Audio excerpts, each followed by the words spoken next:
একবার তাহাজ্জুদের সময় সাইয়েদনা আলী রাদিয়াল্লাহু তাআলা আনহু আর ফাতেমা রাদিয়াল্লাহু তাআলা আনহাকে ডাকতে গেলেন তাহাজ্জুদ পড়ার জন্য। কিসের জন্য?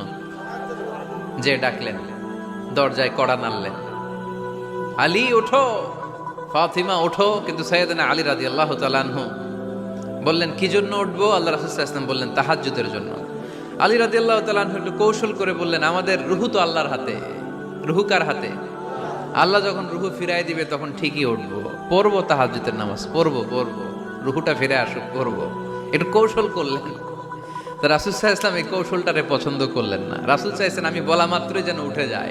রাসূল সাল্লাল্লাহু আলাইহি ওয়াসাল্লাম তখনও রেগে গেলেন। বুখারীর বর্ণনা, তিনি ফিরে আসতেছিলেন আর রাগে নিজের রানের মধ্যে চাপড়াচ্ছিলেন এরকম, ওয়াকানাল ইনসানু আকসারা শাইইন জাদালা। আরে মানুষ কত ঝগড়া করতে জানে, আরে মানুষ কত তর্ক করতে জানে, মানুষ যে কত ঝগড়া করে, মানুষ যে কত তর্ক করে, নিজের উপর নিজে ঝাল মেটাচ্ছিলেন।